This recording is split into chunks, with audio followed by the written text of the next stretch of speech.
Okay, hello. So this is the Jinx breakdown video. I had spent the last week focusing a lot on Jinx, and we had the tournament on Saturday. And this will be the video going over my Jinx list and going over how I felt the tournament did, with a little bit of a review at the end for a match that I did with Tog. So first of all, in the tournament I ended up going 4-2, which is not sort of the outcome I was looking for. I was hoping to get a little bit higher. I know there was another Jinx that placed second in the event as well.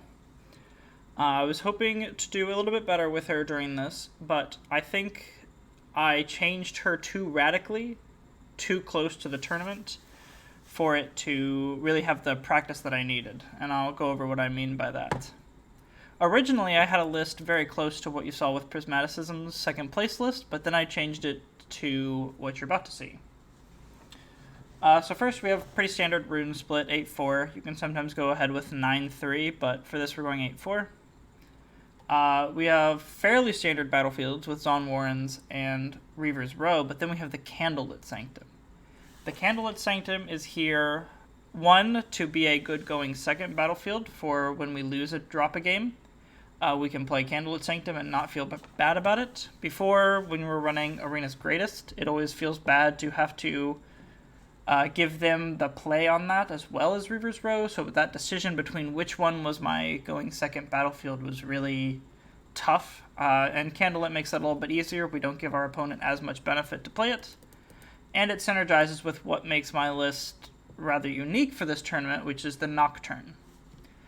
Nocturne was a final piece of the Jinx puzzle that I had been snoozing on, basically. And I wish I had a little bit more time to practice with this variant of the deck before going in. A lot of my losses were due to lack of matchup knowledge and failing to identify the threats in specific matchups. But for now, we'll talk about Nocturne. Nocturne has, in my opinion, brought Jinx up significantly. We only have two sources to find him with, and that's with Mystic Poro and Stacked Deck, but that ends up just being fine enough. Jinx's floor is already high enough that just playing out units at each and every turn and emptying your hand and getting more units on the board is already good. Adding in the Nocturnes just adds an extra bit of ceiling, an extra bit of scam potential, which is something that she was desperately needing. She always played a little bit too fair, and now she has the ability to suddenly get, 3 minions on board potentially going second, right? She can start with a Chemtech Enforcer into Flame Chomper into a Nocturne off a stacked deck. Obviously, that's a high roll, but that is the point. That's the potential that she has. She has this high ceiling and can scam out this extra body. And that's what really pushed me into thinking that this more aggressive Jinx was possible. I don't think we have to play the control variant of Jinx anymore, where she's playing all this removal and it just ends up blocking up her hand every now and again. I think we are able to play this more low to the ground, fully in on units version of Jinx because we have that added ceiling now. The most important thing to note about this deck is Vi and Ride the Wind. This is a combo that will frequently finish out your games. Vi can get up to, infinite might, basically. And with Ride the Wind, she represents clearing both battlefields. So keeping these two cards as your late game sort of bomb is the main way to play the game. You are going to be taking points early, get to 6, and then if you start to taper off and lose some of that aggression, that's okay. You can just sit and wait for your Vi Ride the Wind combo, and that is A-okay. The other thing to note is, and I'll go over more of Gust usage in the match with Tog, as this card became the difference maker and was the card that both of us were playing around. The Seals. Seals are a bit contentious in the community, but I think for Jinx in particular, they make a lot of sense. Seals lets us get to our double rocket turns earlier, where we can start just shipping away our Legion Rear Guards or our Mystic Poros that are in our hand and just do double rockets, which is a good breakpoint for Jinx. A lot of the games you're just trying to get to that breakpoint so you can just take control with your units and finish out the game, leaving them with nothing on board. Seals really help with that, and they are sort of free on the card side as well, because if they're in your starting hand, that's just one less turn to get down to your legend proc. So I really like Seals. I have never regretted putting them in. Obviously, they can hurt if you topped up them in the late game, but with our ability to just sort of turn a Seal into a rocket, it isn't really the biggest issue to me. But these have been contentious. I stand by them. I will continue to stand by them for Jinx. Past that, the rest of it's pretty similar. The only added thing that's different from a normal Jinx list is the Mystic Poro, but we've already talked about that with Nocturne. We are just playing a very straightforward, play units, go fast, go aggressive sort of deck. Our sideboard, and the sideboard is something that I wish I had more time to work on for the tournament. This was the sideboard I went with, and the Iron Ballista and the Rebuke I stand by. Iron Ballista is a fantastic card when you're forced to go second into another aggressive deck. You can play Iron Ballista, and this thing will get you so much value over the course of the game. I think this card is a very strong sideboard card. I don't regret putting that in. Rebuke, similar. Rebuke has very strong matchups that it's good into. It's good into blue decks that will run the 1000 Tail Watcher. It's good into Set, who has the big bodies. It's good into Dazzle decks if you can't outspeed them. Very important card for sideboard. Also very important card for sideboard. The card that I struggle on is Falling Star. For those of you that watched the tournament, the podcast episode this week, you would see that I had some strong feelings about Falling Star, and I stand by most of those things. I think this card could change to be like a Darius. I think a Darius would go super well in the sideboard to get over some other important matchups. And just having that big body as a top end for Jinx can sometimes be important. This is the card that I mostly struggle with, and this card single-handedly lost me a game in the tournament. I tried to use it to clear an Annie's units, and it ended up being the wrong decision because the loss of the runes was too much for me to deal with over the course of the game. The units didn't actually end up mattering. So I sort of wish that this was a Darius for other sort of aggro matchups. We can play the Darius and the Ballista in our sideboard going second, and then we just have a much stronger sort of odd number curve going on that we can mess with. I think that'd probably be a more winning idea than the Falling Star. So that is the initial deck breakdown, why I chose the cards that I have, what are the important things to note, and where our strengths lie. I'm going to bounce into a video to show you the match with Tog. This was one of the hardest played matches of the tournament that I played. It was hard fought, and frankly, I'm pretty sure I won it mostly off of luck with the Nocturnes. The first thing to note in this matchup is the strength of Yellow Set. We always have to take this thing into account because we don't really have good ways to get over this. We have Vi that we use to get over it with, or we can just ship multiple units and get a poor trade for it. What we're looking to do if he sets up the Yellow Set early is we're looking for a rocket. That way we can throw in like a Jinx plus another unit and then rocket it in the back, and then we can feel pretty safe with that. That being said, he won't let us have that for free, so it can't be something that we are hard focused on killing this set. We just have to play our game and hope that we get through it. The most important card in this matchup is going to be Gust, and that is because Tog and his set list has a very strong important card that we need to deal with, and that's Call to Glory. We need to be able to get rid of this Call to Glory card if he tries to use it on us with Gust. So we need to force them into positions where he has to use it and then Gust it in response. And that's going to be how we can keep trades going. Not to mention, it will help us take early fights better. If we can Gust away a unit that has a buff, then that's a buff that he can't use to revive his units. So gusting Trifarian Glory Seeker, for example. Even though she can just come back in with the buff, that's still energy that he has to spend.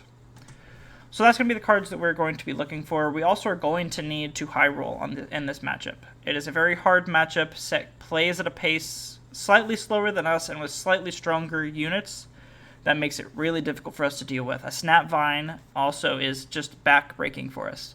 Sending in a Jinx to trade the Snap Vine is just not a winning idea. So we want to try and go fast and get over these things as quickly as possible. We start with Zon Warrens on our side, and he gives us a Candlelit, which is good for us, because then we can search for Nocturnes. In this mulligan, I'm pretty sure I end up mulliganing both Vi and Ride the Wind away, because we just don't need them this early in the game. I think it might be correct to keep the Vi in this situation.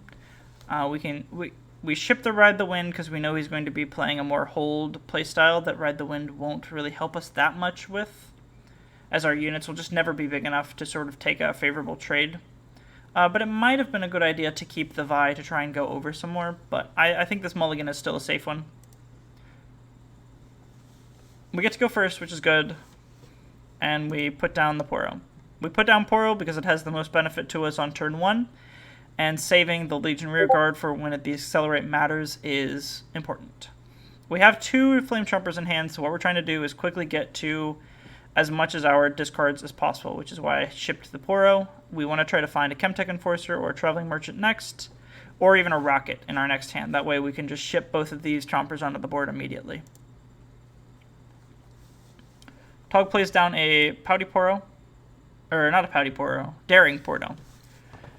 And this is a problem for us, because this trades over our Poro. So that means that we have to commit to putting a unit onto the battlefield to try to defend against it. And what you'll end up seeing here is that we have to do just that. We get the Chomper off of Zon Warrens, and then we...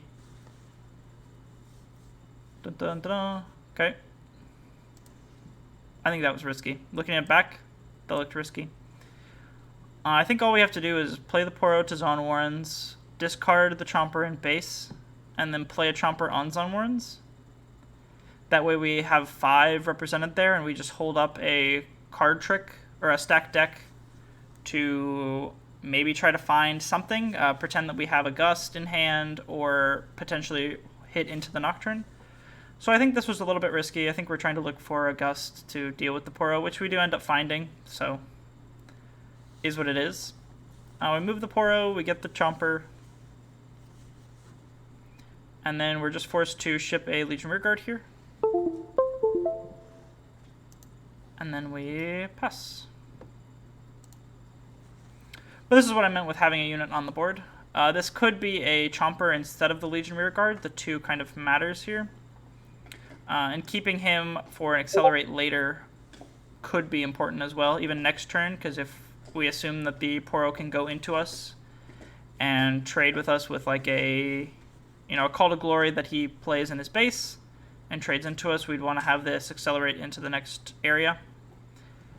So I think this is fine, but I would prefer this to be the Chomper.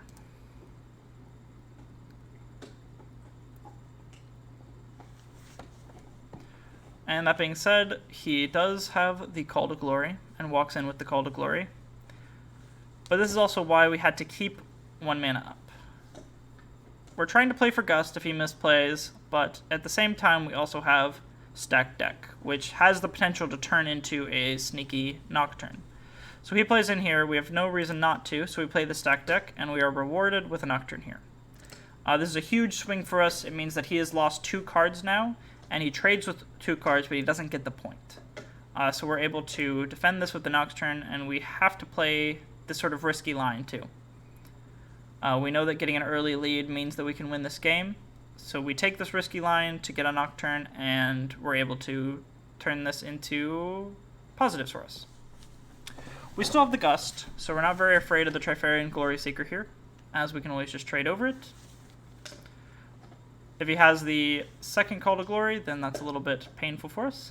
But our whole goal here should be trying to get rid of some of our hand. We want to be able to draw the 2 cards next turn, so I believe what we should be doing here is play out the Jinx with the 2 seals. Or we play out the Jinx, discarding... It would actually be difficult. I wonder if we're supposed to just ship out the Nocturne too. I'd probably just play one seal here with Jinx, and then discard a seal and a Chomper, and hold up the Gust and keep the Nocturne in hand. Because at the very minimum, he's at least a unit. Let's see if I made the same. Oh no, I just shipped out a Chomper. I think that's a misplay. I could have a much stronger board behind me and be able to draw a card here. So this was pretty poor from me already. There's no way that this was a correct decision. I think I'm totally meant to bring out the Jinx here at least. Yeah, and then I play the seals without even... Oh yeah, that's rough. We could just have the Jinx out, and we would pay 2 power to do that, but I think we're totally fine to pay the 2 power to have an extra Jinx out. Rather than paying 1 and doing nothing with it. Yeah, that's rough. There I am, making my boxes, though. What's up with me in these boxes? At least I'm not zooming in and out as much as I normally... Oh, there we go. So yeah, he's put into a tough position. We Gust. If he has the other call, we kind of get screwed, but we're fine. Accelerated Kraken hurts. If we had the Jinx just sitting in base, he probably couldn't have make. Yeah, we could have the exact same hand with a Jinx in base. Man, that's hard to look over.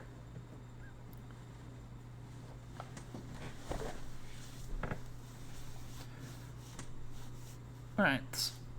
So now the idea here currently is just to ship Jinx over this Kraken. He's currently a 5 on board. He's only a 6 with Assault, so we have a pretty clear way to trade over that. If you were to buff it in any way, like with a Pit Rookie, it becomes much harder to do that. We draw 2 Nocturnes, so our hand's a little rough. And I think, yeah, we just sort of take a pass here. We're trying to set up for a cheeky Ride the Wind to bring our Jinx or Chompers into this Candlelit again. Get a cheeky point. Yep, here we go. We want to try to get a cheeky point here and force him to use things if he has them. Set up for next turn. If we can get the Conquer here and get the point, activate Candlelit, that'll help a lot. But at minimum, we just force out reaction from him. 2 Gusts in our hand is nice. We would have liked to have 1 extra mana though. If we had one extra rune here, this would have been a pretty nice way to get tempo back. So now, the important thing to note in this matchup right now, and what I start to realize, is that I can actually beat him on card advantage. He's played out his whole hand, basically. He has 1 card in his hand and 1 in his champion zone. So long as I'm able to sort of slow this game down, deal with what he has on board, and grind it out with my 2 cards a turn, I should be able to take it. I'm also at 4 and he's at 3, so if I get a nice Vi and the final Ride the Wind in our deck, we can maybe go aggressive to try to get the 6th point and then clear with the Vi. So that's sort of the lines that we're looking at here. It'll just depend on what our draws look like to get the next answer. Neither of these are incredibly useful, but we ship out the Enforcer to get our draws for next turn. So next turn we should be drawing 2 regardless of what happens. Snapvine's backbreaking. And this game looks pretty doomed. Dealing with the Snapvine in the back is really difficult. And we're at 5 points and not 6. If we were at 6 here, we might have a much stronger chance. But as it stands, we have about 2 turns, and we need to win now. Having the Snapvine set up is really dangerous for us. The only way we can get through these things now is with a Vi.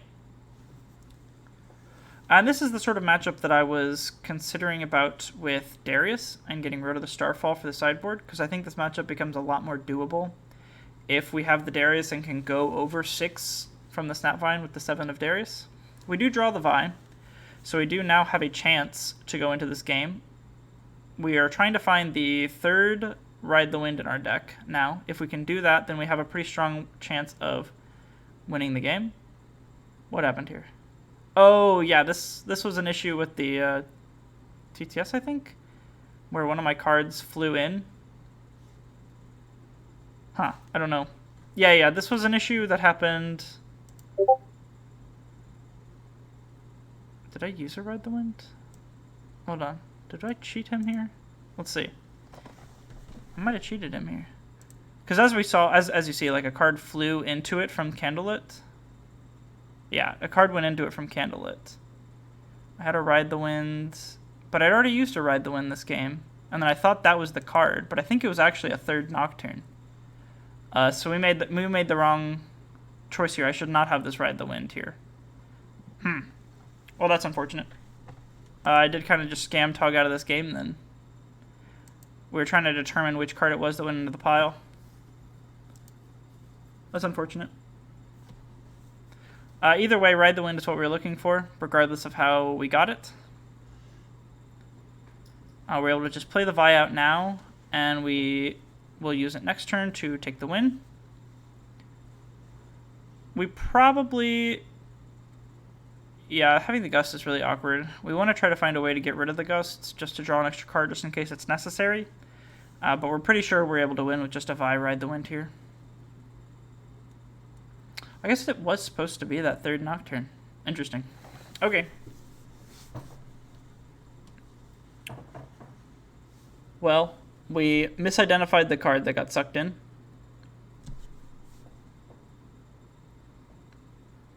Without that, I'm pretty sure Tog would win this game. Ride the Wind was the only card that mattered in this setup.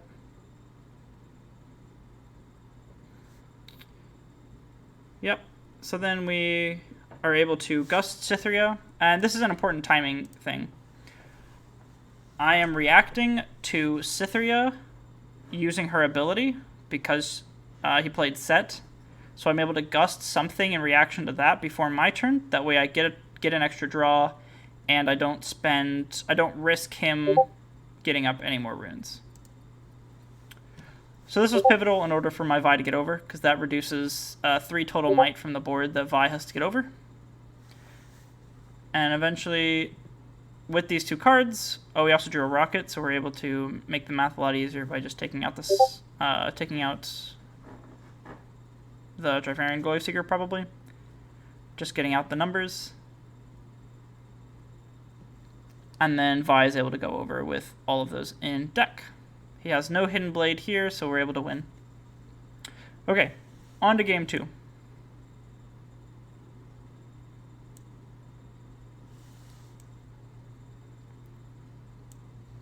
Game 2, he has the play. This is Fortified Position and Candlelit. Candlelit was our battlefield to try and get more Nocturnes out. We ended up siding in Rebuke for this matchup, getting rid of Legion Rearguard, because the Accelerate will just not be helpful if he's playing a more holding-focused game plan. So that's what we have in our sideboard currently. We like having the Gusts. We don't like having double Enforcer, so I'm pretty sure we just end up getting rid of the Enforcer with an Enforcer whenever we're ready. Now, pivotally, most people would be inclined to just Gust here when this Poro moves in to deny the points, but we don't actually care if he gets the points. We care more that this Gust is giving us favorable trades, and this is sort of what I was alluding at earlier when I was talking about how important Gust has to be in some matchups. You can't just use it to deny a point, you have to use it to get a favorable trade. It is a reaction spell, which is very strong to deny your opponent's spells. So the idea is to use Gust sort of as a defy, which I end up doing it here, which I don't think is right. I think this is a misplay here. Because now he's able to just, threaten this Poro at my face, which I don't necessarily even like. Even though this Poro is now a 4, he can go over it with those 2, so we have to threaten with the Gust. But this is more so what I mean with the Gust as well. We're trying to use it for favorable trades, so if he moves in, the important part here, though, is that we are forced to Gust first. So if we Gust and then he calls to Glory, we kind of get owned.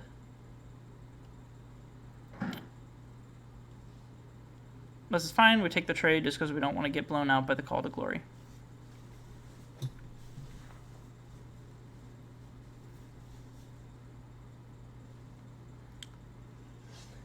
We could use the Gust to try to get another card drawn next turn, but I just don't think it's as worth it.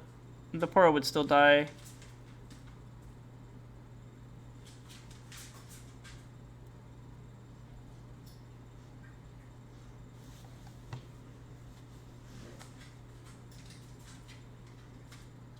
Okay, and this is what I'm talking about with Gust as well. Tog got a little bit comfortable because he'd already seen a Gust, so he wasn't playing around it as heavily. We were able to use the Gust to make a super favorable trade for us. We got something off of Fortified with a buff, so we lost the buff, even though, it's still Pit Rookie, so we'll get another buff later. But he lost that activation of the buff, and he lost his challenge. This was a very pivotal moment for us in the game. We were able to get the draw off Jinx Legend next 2, and this put Tog really far behind.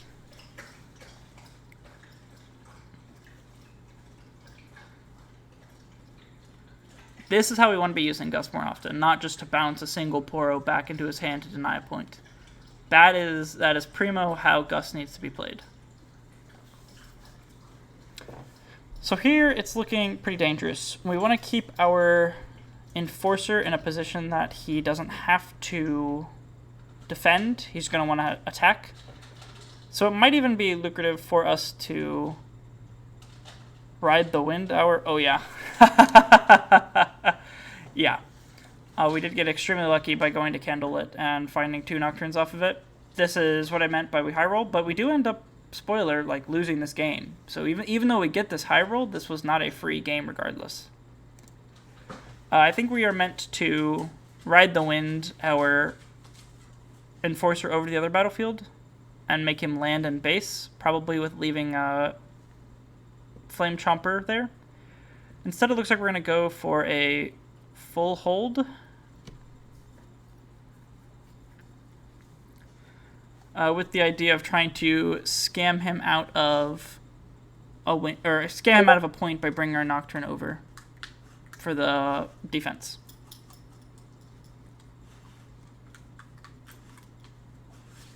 Which actually, I think this is a better play now.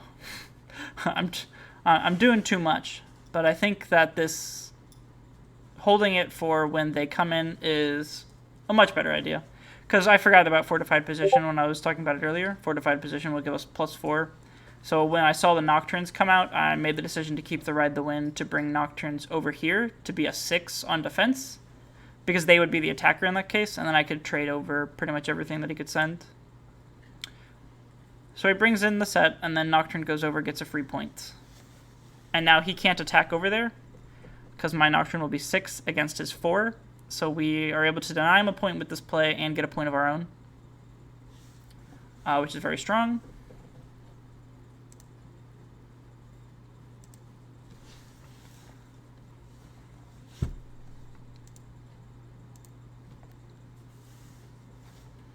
We do have the Vi, so we do have the possibility of going over the set, so long as he doesn't have a way to, kill her. We have to add in the Trumper here just to make the math correct so that it's harder for him to take. Now if he takes, he has to use a spell or a Snapvine to get over it, and even if he Snapvines, then we can still trade a few things with our Trumper. So we're forcing him to make a hard decision here. If he uses spells to get over, then we can just get over him with Vi. So he will probably, if he uses anything to get over Fortified, then he needs to bring Set back so my Vi can't kill him. But if he is able to take Fortified, then he will be on parity and up tempo. So that'll be a very strong position for him to have if he's able to manage it. This means that he will have, the challenge takes out the Nocturne. He did a good ordering there. I believe a micro decision that I could have made is put the +2 onto the Trumper. But I kind of wanted to see if I can get my Nocturne to live through it. So I gave it to him. I think it's a very small decision making to make. I don't know if either are particularly stronger over the other.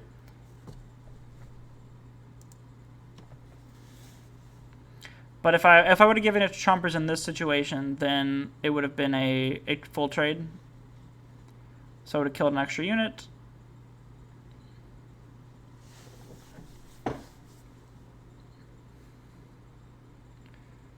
He's debating bringing his set back or not, which he should be forced to because Vi will just run him over.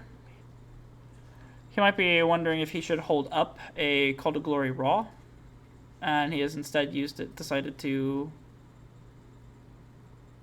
He's making decisions. He's thinking about it. We do a few takebacks on these sets because we playtest with each other a lot, so we're pretty comfortable with each other. So when we do takebacks here, both of us are totally okay with it. We want to play against the best line that the other can think of, so there's nothing shady going on here at all. The shadiest thing so far has been me taking that Ride the Wind that I had already used in the game into my hand. I can't believe that happened looking back. I totally thought that was the card that it was supposed to be. Oh well. Sometimes you forget these things in the moment. And the TTS mod, like, purposely sucking it in is really, rough. Todd, let's skip around. Todd taking time to think. He does end up bringing it back and playing a Poro, it looks like. So now I'm forced to think around. Yeah, I drew 2 seals at the end here, which is really unfortunate for me. He's on parity and up tempo, so he's a very strong position. I'm trying to find a way to leverage my Vi to be able to go over this set, but I just don't know if there is a way to do that. We're kind of forced to trade with our Enforcer here against the Pit Rookie, but then we just kind of get owned by Call to Glory. I think there's a line where we do that anyway, and we just sort of pretend that we have Rocket in our hand to kill the set with. I think that could be a very strong play to make. It doesn't look like we have Rocket in our trash, though. Yeah, we do have Rocket in our trash, so I think that's probably the play we need to make. Whoa. Okay. No. I think the play here is not to take Vi over this. We will probably need Vi more later. I think we are meant to just push Enforcer into the Pit Rookie, and if he calls to Glory, buffing her to keep her alive, we just push Poro here, and then Rocket the set. And I think that is a much stronger winning position. I don't know why we're trying to get... Yeah, I think that's definitely what we need to be doing here, rather than that. And then we can even play the Jinx out after that. You know, we have... Oh, we couldn't play Jinx out, I guess. We don't have enough to do that. Either way, I think that's probably where we want to be. If he just lets us take the trade, then that's fine with us. We just move Poro here, and then we can just play out Jinx like we are doing here. I think throwing away the Vi here is a big mistake. We need this card.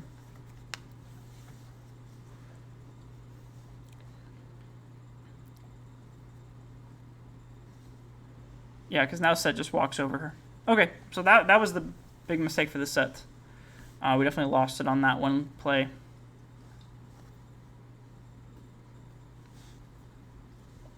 Let's skip around.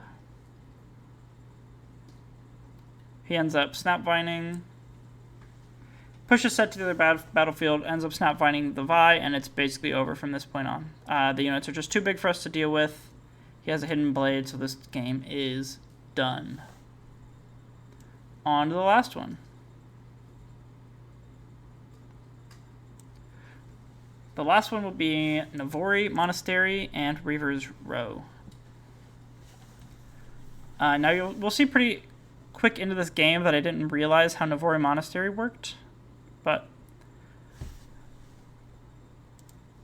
so we had a choice here to discard the Rocket and play the Chomper to the Reavers when we conquered. I don't think it necessarily matters in this position, but we do want to get rid of these Rockets at some point. We don't really want this sticking in our hand. So I think this is fine for now, and then we just play out the Noxus Hopeful and then pass. We don't really want to play the Vi and just throw her away.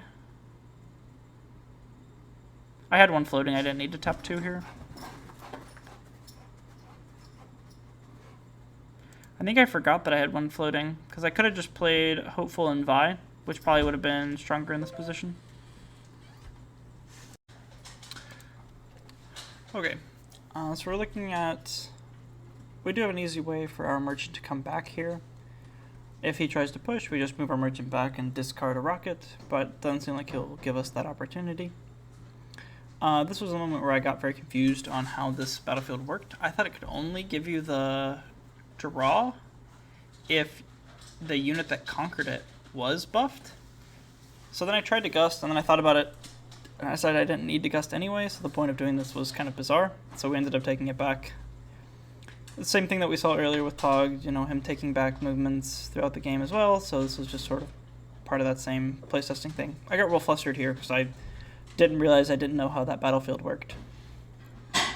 I'm able to take over. He didn't have a Call to Glory, and if he did, I would have gusted it, which is information I've already shown him. I want to get these rockets out of my hand, so I move the Merchant to draw.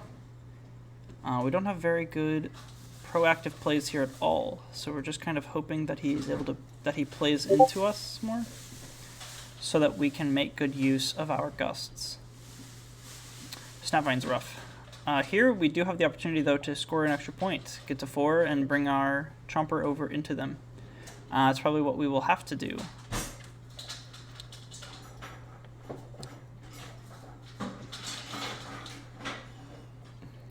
Okay. It's good that we didn't, because he has triple Call to Glory. So it is good that we did not take that. That would have been a little bit riskier than what we needed to be.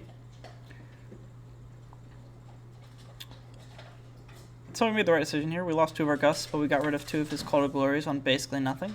So we'll take that. And now we just have to... Oh, hold on. Okay, this one was split into 2 because my program stopped halfway through this game. But we're in the same position that we were before, so there's no issue. We're on parity now, so we can take a sort of pass turn and just sort of start setting up if we want.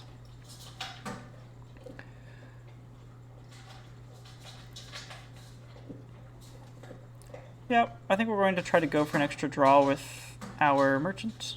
So we're going to, you know, recycle 1 just to make sure that we're beating over things. But we don't need to even beat over things because we have seen all the Call to Glories. So we can just sort of ride the wind here, take a free point. Yeah, I don't know what I'm doing. Did I just forget that he played 3 Call to Glories? We don't need to recycle anything here. We know that we've seen 3. This was bizarre. We did not need to recycle anything there. We go over. We're holding the Ride the Wind to fight over Reavers if we need to, or to bring our Vi back. And here we're able to scam it out, where we just bring her over to Reavers.